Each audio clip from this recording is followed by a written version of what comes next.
We are recording. Welcome everyone. Thank you for tuning in. Lucia, thank you so much for being here. I'm very excited about this conversation and to delve into all of this with you. So you are working as a coach. You run a Substack called Messy Work. Is that yeah, Messy Work, which is all about creating a life that feels like your own. And so what you write about, what you work in, what you sort of, I guess, practice is all super aligned with this and what we're going to talk about, which is awesome. For broader context, for anyone who hasn't watched any of these before, the reason that I wanted to do this series is because I personally felt like when I left corporate, when I left an office environment and the sort of traditional 9 to 5 falls away, I felt as if it was amazing that I had this freedom to design my own week, but at the same time, I was like, oh, there's no template for this. And so my own curiosity keeps bringing me back to the same question, which is essentially, what is everyone else up to? What is everyone else doing with their week, and how are they structuring it, and how are they doing it? So I'm really excited to get into it. What I will ask you first of all to kick us off is, particularly with the lens of looking at last week, how did it look for you overall? Well, first of all, I should say that I kind of have a portfolio career. So I'm a coach and have my coaching practice, More to Life. And I'm also a writer. So I write my Substack, but I'm also a copywriter. So I come from a marketing background where I used to work in-house full-time in startup marketing. And I still do a bit of work for brands. So that means every week kind of looks very, very different. So last week was quite a good example of kind of, of the week in the life of a portfolio career, because I was doing different things. So I had, on the coaching side of things, I had, actually it was a week where I didn't have any coaching sessions. I often meet my clients every other week. So it happened to be a kind of a fallow week for that. But I did have 2 discovery calls with some potential coaching clients, which I always love because they're really fascinating conversations, kind of just hearing where different people are at. And yeah, I mainly coach people around career transitions and the bit of self-employment. So lots of interesting insights there from chatting to people. I also am testing a group container this summer called Messy Club. Which has been really, really gorgeous. I've really enjoyed it. It's just working with a small group of women who are self-authoring their careers. So maybe they're in transition, maybe they've been self-employed for a decade, but they're, thinking about where they want to take it next. That's kind of a mix of journaling workshops and circle discussions. So I had that on Tuesday, the journaling workshop. We were journaling around the theme of identity and self-trust. So that was really lovely. Important work. Definitely. And then what else did I have? My screen just went blank. What else did I have on the coaching side? Probably, I guess it's more of the kind of business growth last week. So I was, I'm being coached by a business coach in another group container.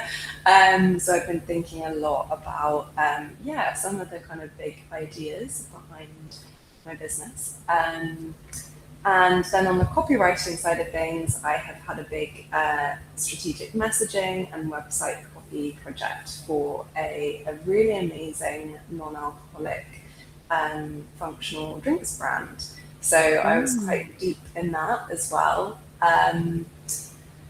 What else did I have? And I had a call with a potential copywriting client as well. And I also did a bit of networking. I like to book in, kind of chats a bit like this really, but I like to book in virtual coffees just with, it could be anyone, people I meet on LinkedIn, Slack groups in real life, but I always really like to have some of those in the diary to just meet different people and hear what people are up to. Those were kind of the main pillars, I suppose, of the 2 sides of my work.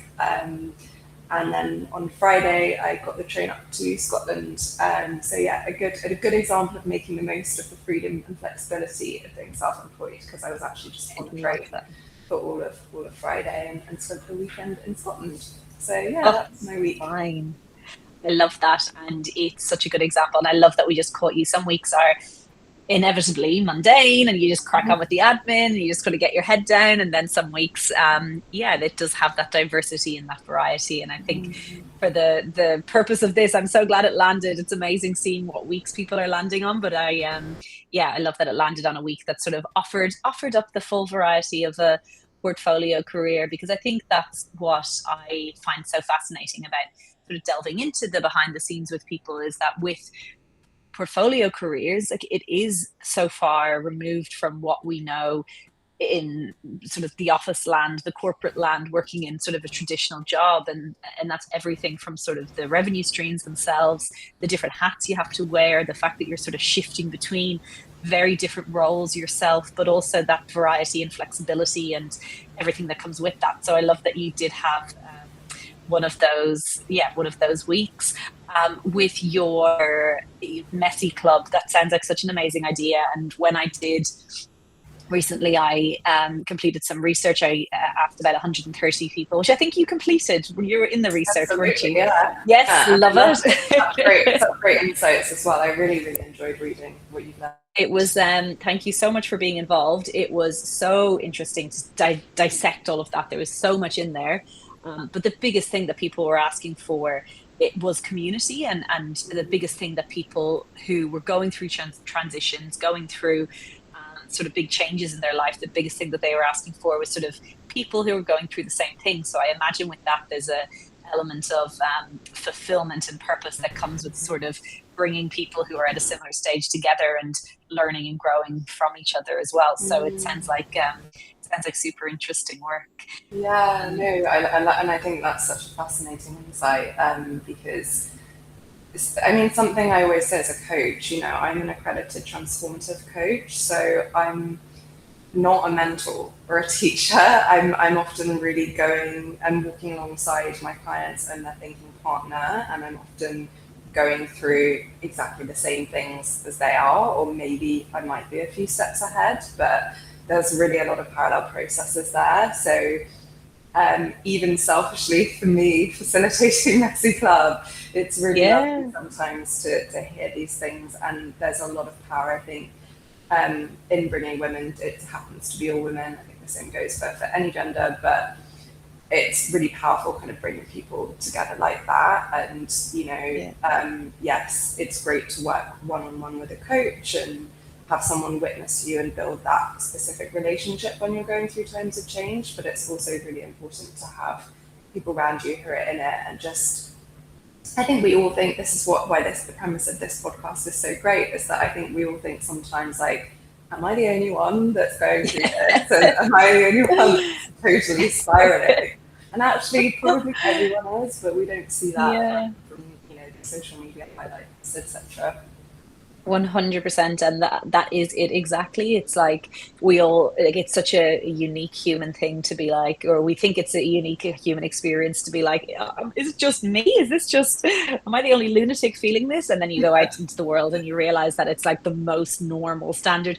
But I think that's the thing. Like, I think I've been a year out of working in an office environment, and so much of this stuff has come up for me, like personally, and in writing about it on Substack, in writing about it in that community, and sort of reaching out to people and writing my own experiences. It's attracted back and brought back the reinforcement and the sort of the validation that it isn't just me, because you do get the self-doubts and you do get the patterns and you do get the shoulds, and like there's so much that comes up within it. And I think that's the same, as you say, the people you're working with are going through career transitions, and I think it's so potent to come together in community in that way, and to have that sort of, as I say, validation of what other people are actually experiencing. So it's a lovely thing to facilitate, and I'm sure people who are in that container are feeling so at ease, knowing that it's not just them. But it's funny, like, it's funny how our brains do jump to, if it's not the sort of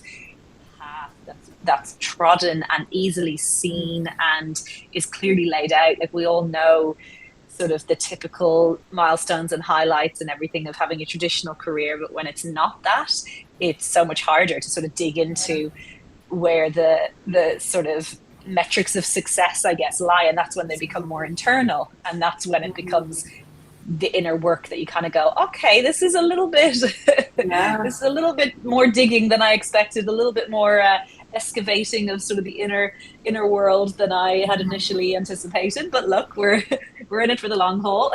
Absolutely. You know, this is why I kind of talk a lot about how it's not just a case of finding a new job when you're at a career crossroads or whatever it is, retraining, whatever it is. It's a massive psychological, emotional identity shift. For sure. And the same with, you know, even if you've gone through a transition and if you've chosen something, you know, like I've been through my crossroads and I'm kind of on the path now, but I'm still building something. And, you know, it's the same there. That's why I talk about the bit of self-employment, how important it is to invest in that. Like you said, I use that word a lot, the excavation of all of these beliefs.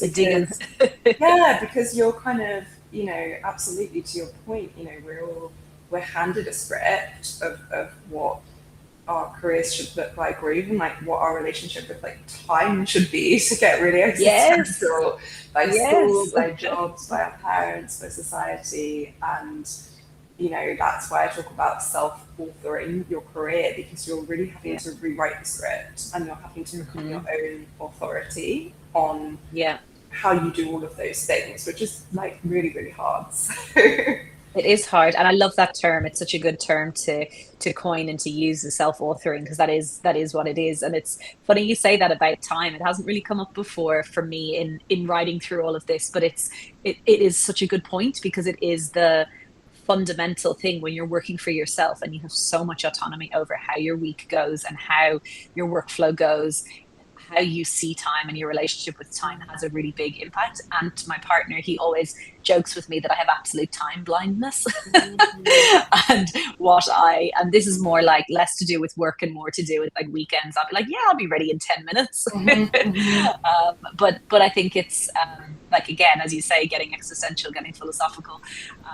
Like, I think these are the type of things that come up when, if you're leaving traditional work, you kind of expect that you'll just transfer your skills elsewhere, but it really is that a lot more comes up. I would love to know, in thinking about last week, so good to get a picture of sort of the type of things that you're working on, given that you have so much variety and that there is so much that you're sort of so many different hats that you're wearing. How do you go about, or how did you, in thinking particularly about last week, how did you structure your week and structure your time to get it all done day to day? Yeah, the $1 million question. You can tell us in hindsight. Even if you're just doing, you know, one thing. Last week was interesting because I think what I aim for is just different days, so that in an ideal world, it's very much it's very boundaried in terms of, there are days where I'm working on copywriting projects, there are days when I'm coaching, because it's different work. I'm, you know, in a different environment, maybe I'm just energetically, I need to tap into something different, you know, the copywriting, especially the strategic work I do, it's often getting into a really like deep flow state. Coaching is relational work, being with people. It's super important that I protect my energy so that I can show up for my clients and be really, really present. So in an ideal world, it'd be separate days, but the thing is, we don't live in an ideal world. And so I try not to actually put too much pressure on perfection when it comes to that. So for example, when I look at my calendar last week, you know, I had a discovery call first thing on a Monday morning, then I was doing some copywriting work. I think I had something else on maybe in the evening. And the next day I had, you know, some calls with potential copywriting clients in the morning, and then I was prepping for Messy Club in the evening, etc., etc. So it was actually a bit of a kind of a mishmash of a week. But, you know, which can actually also be fine. I think as long as I'm sort of really as long as there's some kind of boundary or transitional point in between the Yeah. two, it's fine. Yeah. And so I will never kind of book things, be doing things back to back. Like, I don't know, I'm never going to be writing some copy and then going straight onto a coaching call. Obviously, there's, of course, there's different prep to do, but also there's, practical prep to do, but there's also almost energetic prep that I need to do. So I need kind of at least an hour buffer in between those, and kind of have a few, just try and kind of ground and tap into the right headspace. So last week looked kind of interesting in that respect. But no, it all kind of worked out fine, really. I think the key thing for me is a sense of spaciousness, and that is really, my goals are not make 7 figures. They're kind of more about lifestyle and balance and spaciousness. And so I think actually last week is a really good example of, like, although I was doing very different things, I did still have a lot of spaciousness in my week. And I think it's so fundamental when you work for yourself. There is no one ever telling you that you've done enough work, the deliverable is complete. You can literally just keep going and going and going. And I think it's something that everyone who runs their own show, runs their own portfolio career, runs their own one-man band, one-woman band, comes head to head with the fact that you are solely, like, your income is solely tied to sort of what you're putting into it. And so there is such a tendency, I imagine, for people to sort of over commit and overwork themselves, knowing that that's sort of directly impacting then what they're taking home. But I think from everything I've been so interested in this area since running a recruitment agency and running a team and running a sort of bigger, smaller business, and sort of knowing whatever comes next for me, which is still sort of undetermined at this point, is going to be more me focused rather than sort of setting up a team again. It's something that I've been so fascinated by and reading so much on and following people on Substack and everything. And it seems to be that sustainability piece is just so crucial because it's so tied to you as an individual. You're not delegating, you're not sort of leaning on multi-resourced kind of businesses and systems and teams and departments and everything. And so I think that the point that you made about that sort of having that balance is so good, because it's, if you're not in a position where you're able to contribute and continue to run what you're building, then literally it's just going to impact everything. And so I think that spaciousness, it's funny, it's a word that has come up for me so much, because when I was in my business in corporate, I craved it so much. Every year in January, I'd have space written on my vision board. I'd look to the year ahead and all I'd want is space. And it just never happened. It was just like, that's an absolute joke to even think that could happen. Whereas now there is this spaciousness, and it's such a gorgeous thing to use as a sort of metric for success, and as a thing to want, and a thing to sort of have in your business. I love as well that you described that hour buffer between tasks. I think that's a really good approach. You say it so naturally, like it's just such a given. Like, obviously I'm not jumping between, but so many people do. And I think the fact that you've even incorporated that so naturally it's such a good sort of nod to honoring the way that you work, in knowing that, like, you don't want to just jump from this type of work into another type of work, and giving yourself that buffer is like a really nice transition. So I really liked that. With your sort of how you structure it, it sounds like there's a bit of fluidity in how you run things. Was that sort of indicative of last week, or have you found that it's taken some time to sort of refine how to structure the week and sort of lean into going with the flow a bit more? Absolutely. Like, as you know, you're just saying, sounds like it's come really naturally. It's something you naturally do. It isn't. You're like, no, gotcha. The truth is, it's taken me years to get to this point, and I think I think I am at a point now where I do that. Last week is quite typical of most weeks. Like, I feel very lucky to have a lot of that fluidity and spaciousness in my schedule now, but I first went freelance in 2022, so that's about 4 years ago. And, it's taken me those 4 years to get to this Yeah. point. So I think, it's my personal values and my temperament definitely balance calmness is a big part of who I am.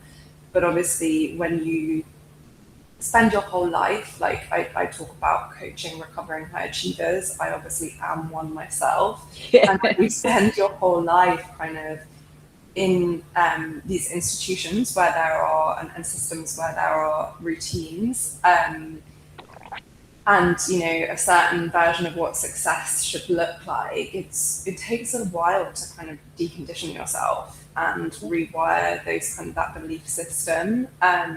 So I think that what I experienced and what I also see in my clients is that we leave the full-time job where there was loads of pressure, stress, chaos, and we know that we're working towards this different definition of success, like your word space, we're craving that.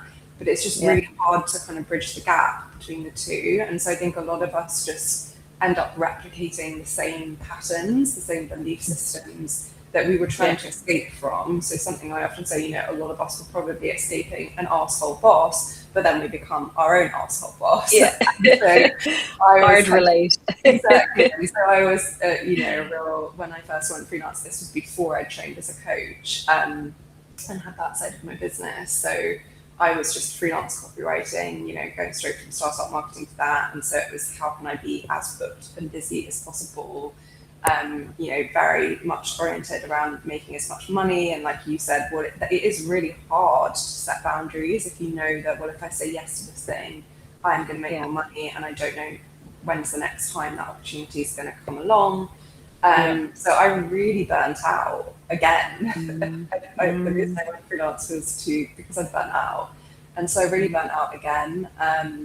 And it's taken me kind of a long time to kind of get to that point. And, back to that thread around our relationship with time, I think that's been really interesting for me, because I have a tendency to try and fill time. I'm very conscious of time, actually. And I'm usually kind of very organized, which is really helpful. For example, it's something I should have mentioned earlier about how I structure my week, is it also does require a lot of forward planning. And I do a check-in at the end of the week. I plan ahead, definitely by Sunday, if not before. So, and even looking at several weeks ahead sometimes. So that's the way my mind works, which can be really, really helpful until it isn't. And I think it's a real kind of, we're often paid a salary to do as much work as possible within the confines of this kind of 9 to 5, which, let's face it, isn't usually 9 to 5 anyway, structure. And it's like, how much can I get done? How much output can I produce? And actually, in both threads of my work, I've realized that it's not about that. If I'm working, whether I'm working on a creative strategy for a brand, like, that needs lots of breathing space. I might not be chained to my desk. I need to go for a walk. Like, I'm working when I'm walking, when I'm in the shower, things are turning. And the same with coaching, an hour long coaching session requires much more stuff around it. And it isn't just about, there isn't that kind of transactional relationship, I suppose, between kind of time and money, or time and output. It's taken a lot of rewiring to get myself to this place, and it's always a work in progress. It's always practice. Like, it's hard to shape that.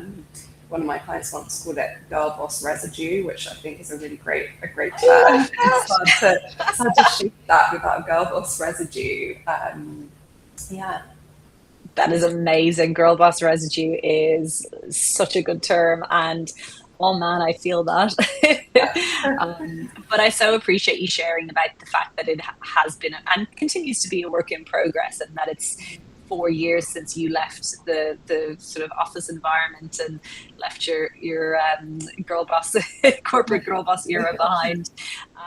Because I think, it's such a good point. And I think it's something, again, I've seen come up for a lot of people, is just that switch over to, you crave the spaciousness, but the switch over to burnout can happen so easily because, as you say, those beliefs, those underlying patterns, like you're still the same person. So how you approach the work in a different costume or with a different hat on or in a different sort of environment, if it doesn't change, it won't change. And so if you don't sort of like we were saying earlier, do the excavation, do the digging, and figure out sort of why for me, for example, why my weeks never have had spaciousness and why I was trying to replicate them again. And I think a lot of the time it does tie in with, which is why it's such a big question, this whole topic and working for yourself and making that shift. It's such a big question that does tend to get a bit more existential rather than just, so how was your week last week? It's never just a conversation of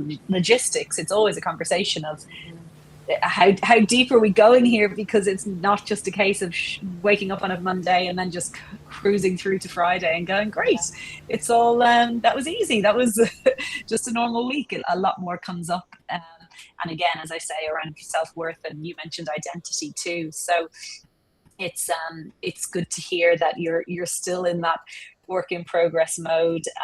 I know for me with Substack, I in the last month or so had an experience of being like, okay, I've got good energy, like I'm going to put a bit into this, I've got capacity at the moment, and I literally just went into like business growth mode. And that's how I grew my recruitment agency. I was like, I have business skills, I have sales skills, I have marketing skills, like I know how to use AI, I should be able to like 10x this and grow it and and I literally had a realization of like, oh, this is not coming from the heart, and it's not aligned, and it's replicating what I did before, which is what I left. And so I think when you start to notice those patterns and notice the same things happening again, it's better to be able to sort of nip them in the bud and say, okay, tweak and refine, back to the drawing board.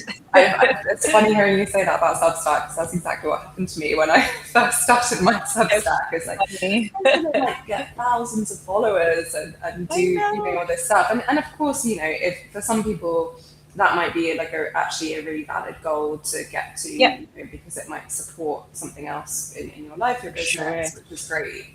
And there's a lot to be said for discipline and consistency, which are definitely things that consistency was kind of one of my big words this year actually. But it's all about balance, right? And different things for different seasons. So I think it's but on something like Substack, it's really easy to get sucked into that mindset because we're still operating on a social media platform and an algorithm. So no wonder we have to pull ourselves back and think, is this really important? 100%. And the little dopamine monsters in our brain are like, ooh, virality and likes and this works and this works. But I think it's just tuning into alignment. As you say, some people do have tens of thousands of subscribers, and that's because they put the consistency in and that's where they're at. But for me, it was a case of questioning, is this what I need and want right now? And the answer was no. And so who knows? I might have my viral moment yet another time, but it's not for now. Expect it, actually. Whenever I've had anything go viral, it's always the piece that at least like a little 100% or something. So never the ones you plan ever. It's ridiculous. And you touched really briefly on seasons there, and I would love to touch on energy levels and seasons and sort of working in that way. Last week, how was your energy, and do you tend to work in line with sort of your energy cycles, whether that's in a day or a week or a month? Absolutely. I think that's, again, one of the work in progress things that I'm striving towards, and I think about a lot. I think my energy last week and for the past few weeks has been a real mix, actually, because on the one hand, I think I've been feeling very, energized kind of creatively through kind of connection, community, creativity have been the things that have really been lighting me up.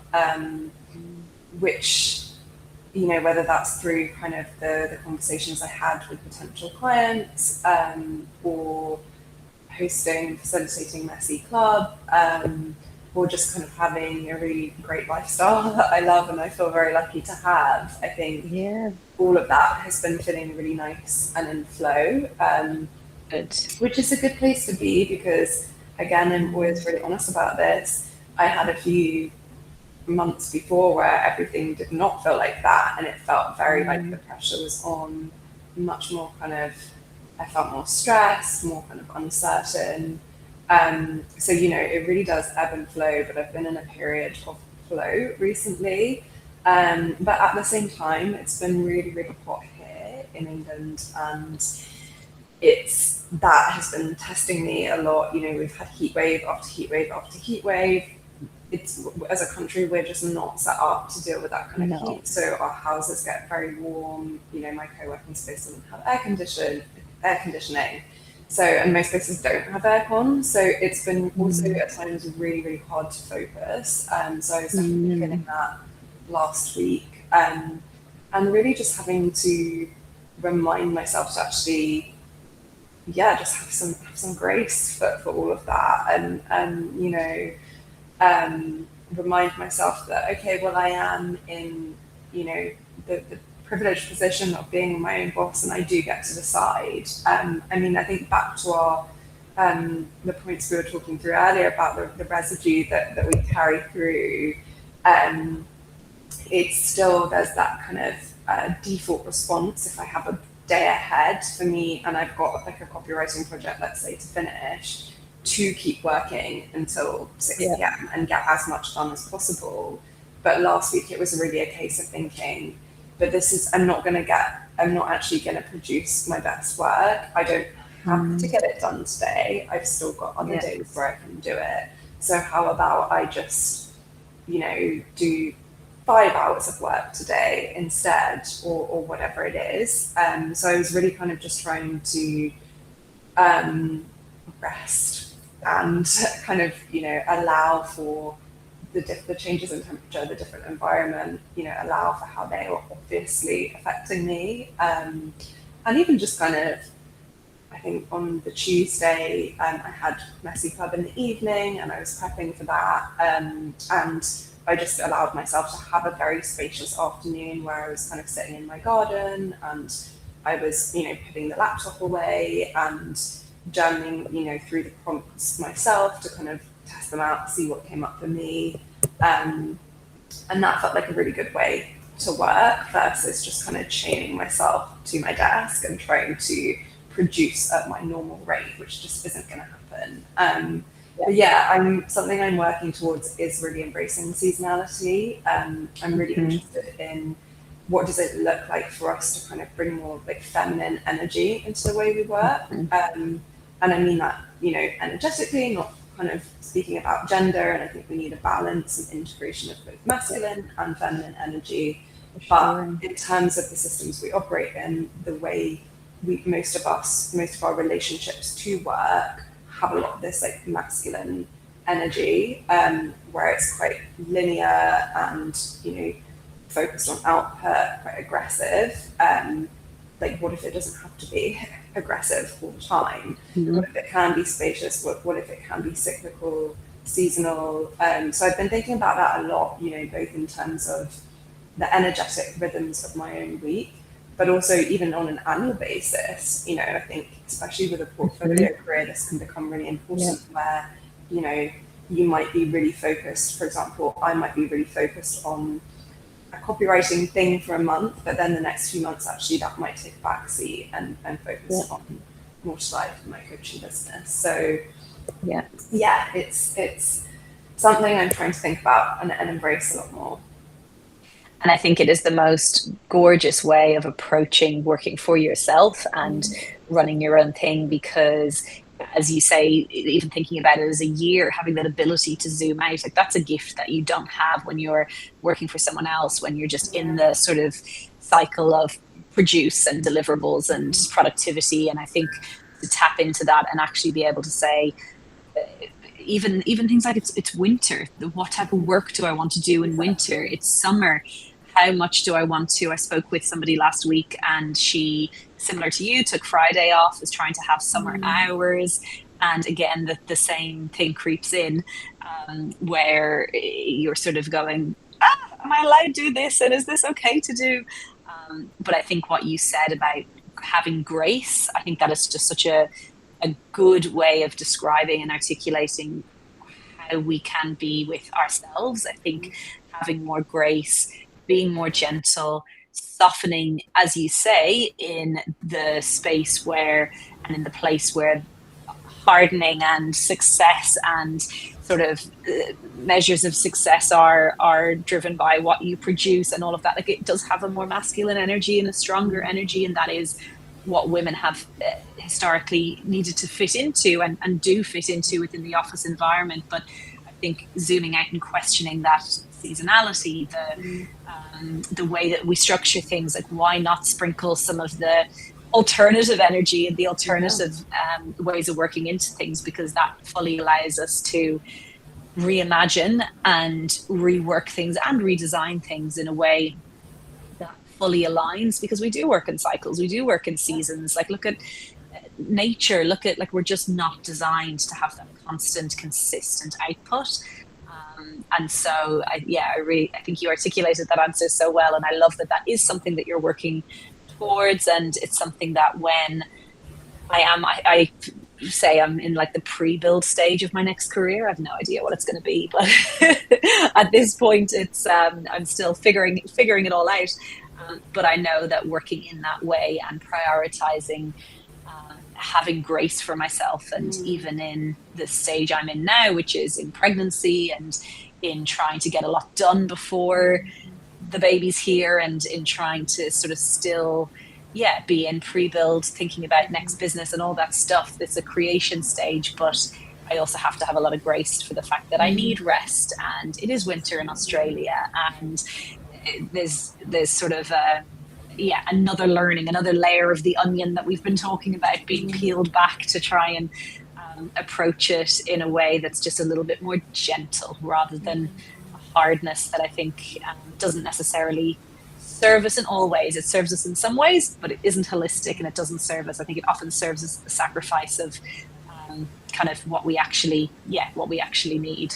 Yeah, especially because, thinking about you in this time, you're in a professional transition and also a huge personal one. And, life is lifing. Yeah, your body is, you're growing a human, like your body's going through changes, and also you're kind of questioning stuff in the future. And I think that, it's lovely that you're kind of allowing yourself that like fertile, creative sort of in between period. And how it's kind of beautiful in a way that that's actually reflected in nature around you, with it being winter as well in Australia. Because I think that, like you said, we are absolutely these cyclical creatures for sure. So it's lovely that you can do that. But even as you say that, it's funny, because what I keep trying to do, against the spaciousness that I've said that I wanted, against the stage that I'm in where I've said that I need gentleness and grace for myself, I keep forcing and I keep pushing and wanting to be productive and to get things done and to sort of have defined projects completed that will make me feel good about myself. And so that's the work, going back to what we've been talking about. It's like, patterns, beliefs, self-worth, okay, but it's this push-pull, I think, and that is, I think, so present for so many of us, no matter what sort of transition or what stage you're going through. I think that, or even if you're not going through any transition, even if you're just in work and in life, I think it's a constant battle, isn't it? Yeah, I mean, we're kind of all in transition all the time in a way. I think, when do we ever stop? Changing, I think, but Literally. It's interesting. It's great. In fact, I love what you said about actually you're starting with the building blocks of what I want my lifestyle to look like, which is kind of what always happens. When I'm working with, there's no sort of prescriptive journey, but when I'm working with my coaching clients, we usually are just really starting with those, like stripping it right back to those fundamentals, and what are my values, what are the things that are important to me, and rather than where do I want to be in 5 years' time in a really kind of specific way. Sometimes it's just about the lifestyle. And actually, yes, getting very specific about that lifestyle, but maybe without knowing what the job is, for example. But I think that's always just such a good thing to work towards, for sure. There's an element of trust that comes with it, because you can lean into the lifestyle and the feeling and how you want it to be in that spaciousness. But there's also, for me, a surrendering to the trust that, okay, I don't need to control every single outcome. I will do my matrescence first. I will become a mother. I will have that, and know that at some point the chips will sort of fall as they fall. But it's it definitely takes a little bit of surrendering to just knowing that it's sitting in uncertainty. And I think writing about, as you and I do, writing about being in the in-between, being in the messy middle, it's so common to reflect on the uncertainty of it, and the uncertainty feels icky. It can feel like you just want someone to give you a crystal ball and say, here are the answers. This is what works. I love that word surrender, though. That's such a nice word. And I imagine it's just probably one of the, I guess, does that feel like one of the lessons of a pregnancy in a way, is that if you don't have any control, well, you do have some control, but it's you're facing a huge unknown, right?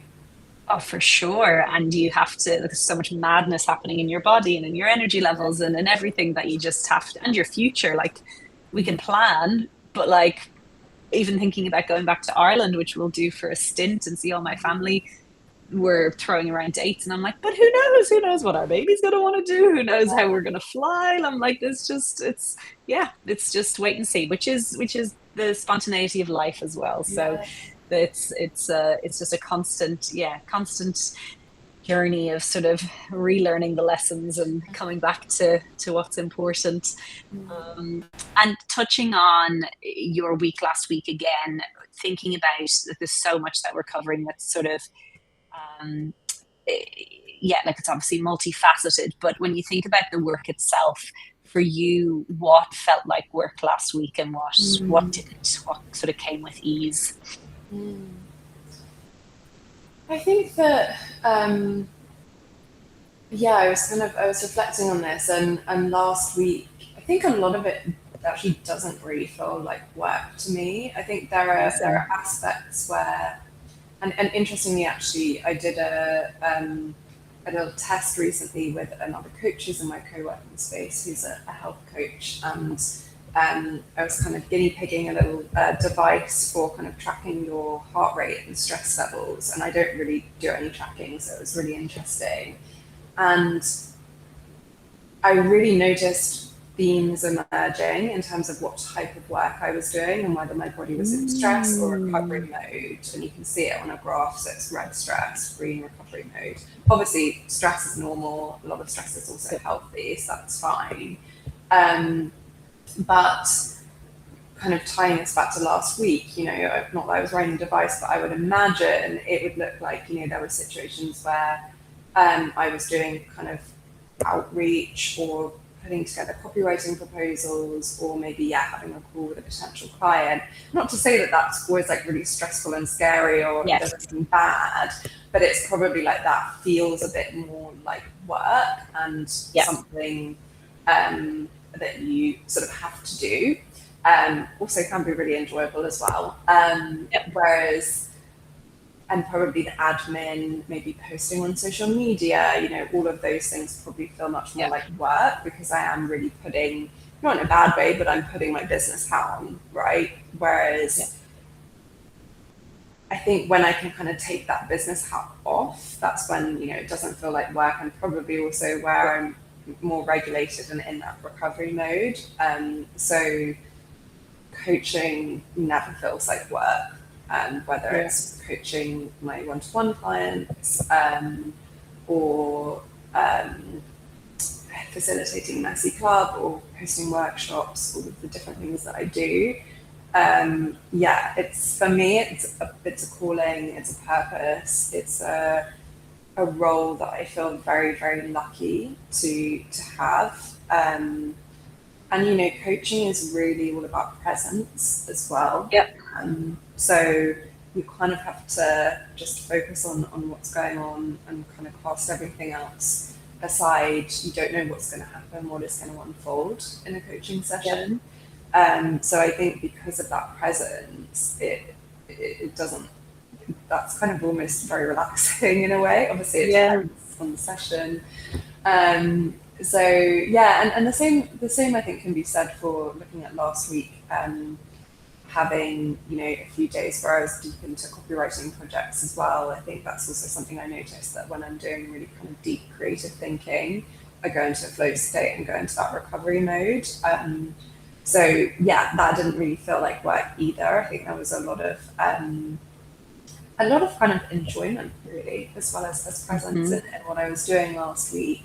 And I think it's kind of interesting because we talk a lot about, you know, work-life balance, and I think it is really important. For example, when you're self-employed, I think this is something a lot of my coaching clients bring to our sessions, is switching off from work. And actually that can be self-employed people. I also do some corporate coaching, so it might be people kind of managing teams, working in startups, and switching off from work and having a kind of clear boundary is really, really important, of course. But when you're on this journey of working for yourself and having a lot of control, autonomy over your time, sometimes that you kind of move beyond like almost needing to do, well, you do need to do that on some days, obviously, just kind of say, right, I just need to shut the laptop and go and, you know, have dinner with my partner, see my friends, whatever it is. But I think that where I'm personally at now is because a lot of my work doesn't feel like work. There is more of an integration that happens, and I'm kind of okay with that. Like it doesn't always have to be a strict, okay, I'm only working from 9 to 5. My evenings are fully my own. The reality is that sometimes I actually might be working on something, like I might be writing something for Substack on an evening. I might be doing things at weekends, but you know, I am also taking a Friday off to go to Scotland, or having that Tuesday afternoon just sitting in my garden. So it kind of flows. So again, everything comes back to balance, the yin and the yang, or the feminine and masculine. But also I think there are times where strict boundaries need to be enforced, but I think most of it just feels kind of very integrated, which I was actually thinking about how interesting it will be for you, you know, going into motherhood and becoming a parent. And I was just thinking like, I think that's really interesting, meeting people when they're self-authoring their careers in that phase, because I suppose you have to have some integration, from what I hear from my friends who are parents. Like it's not like you can, you know, sometimes you're having to fit things into the time you have. So yeah, 100%. And I think that's part in speaking just before about surrender and sort of trusting that answers will unfold. I'm so aware that the me right now isn't going to be the same me in a year's time who's looking to build a business.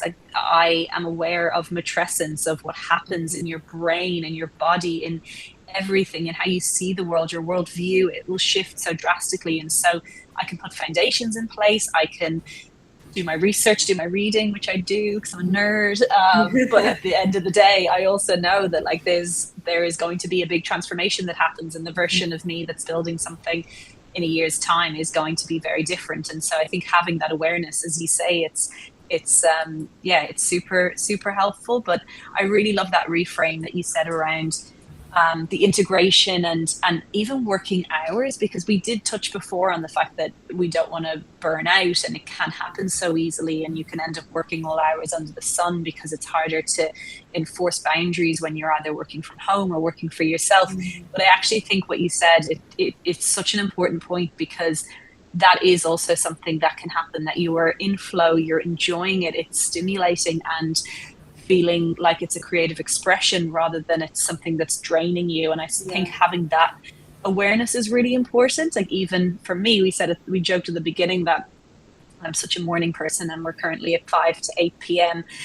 In Australian time. And like, if you had told me in my working world time era that I'd be on a call at this time, my whole brain would go, oh my God, like how will I cope? How will I survive? But I think when you sprinkle it in with like doing these, chatting with you, doing these records, collaborating with people, like it brings me so much joy. It's so cup filling. And then my day is freer and then you just manage it. And so I think it's such an important thing to talk about and to focus on, because then it comes back to what we've been speaking about, the energy levels, how you work your own cycles to have enough sort of autonomy to be able to say, okay, well, I'll have a free day because I'm not tied to a desk, but then I might work in the evening, or I might start later because I want a slow morning, but then I'll do XYZ, or I might have Fridays off because I'm going to Scotland, but I really enjoyed working a little bit later.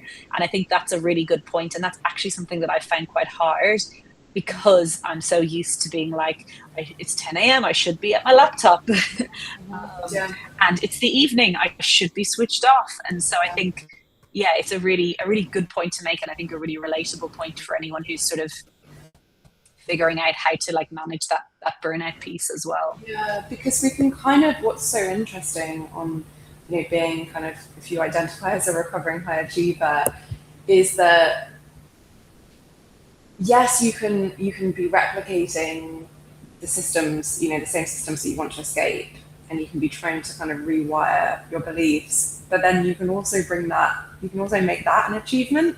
Like you can almost make, you know, everyone talks about like self-work, but like, and that's really interesting. I think I've written about this before, but how kind of slow living then becomes its own aspirational trend that we're sort of trying to optimize for. So you can then put this weird pressure, or you're trying to kind of release the perfectionism and the productivity, but then you're almost, you know, there's like a weird meta thing where then you're putting loads of pressure on yourself to be perfect at slow living piece as well.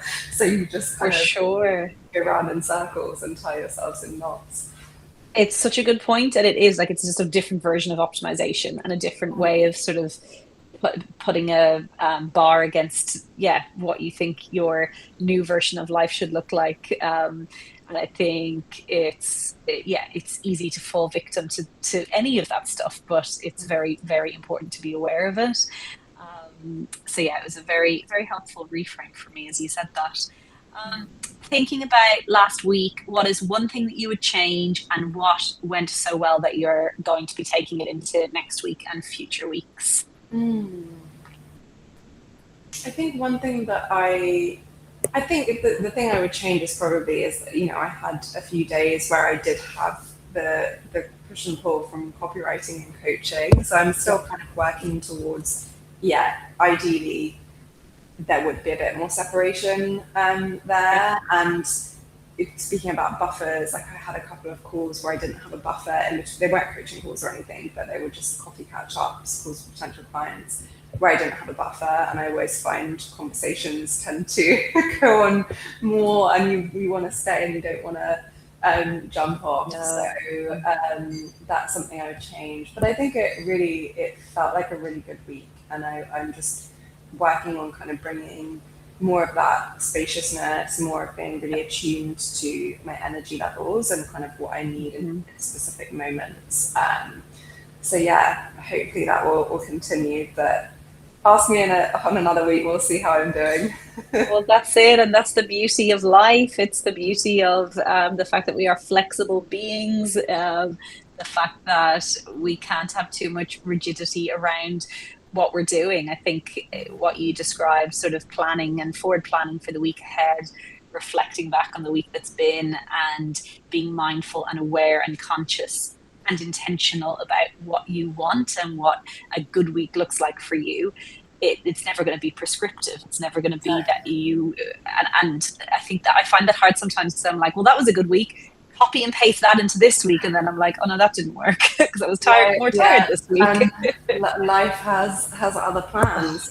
Speaking of time boundaries, I should also, I've just realized I'm in a meeting room at my co-working space. Someone may come in on the hour. So no, you're all you are all good. Cut off from conversations, and I was like, oh, that might I mean, it was a good segue, to be fair. My final question for you is where can people find you, and the work that you do? You write so well about all of this stuff. Where can people hunt you down and keep following along? Yeah, well, people can find me here on Substack, Messy Work, and they can also find me on LinkedIn and Instagram. So my LinkedIn is my name, Lucia Fontaina-Powell, and my Instagram handle is, what is it? That's a good question. I believe it's at moretolife.coach, but that might not be true. I'll confirm that. I'll pop it in the show notes. Sinead will confirm, and then my website as well, which is moretolifecoach.co.uk. Amazing. I have absolutely loved this conversation. I feel like speaking to smart women paving their own way, doing their own thing, and reflecting on the madness of it all just brings me so much joy. So thank you so much. I know this will resonate with so many people and help so many people. But thank you. That was an absolute dream of a chat. Likewise, Sinead. I really wanted to ask you those questions as well. I was aware that this was a podcast, so thank you for that. But it's been a real joy. I could talk about these things for hours. So thank you so much for having me. No, my absolute pleasure. I look forward to listening to all the rest of the conversations. And I think someone does want to come in. So that is my cue. We will leave it there. No worries. Thank you again. And I'll chat to you soon. Bye. Thanks so much.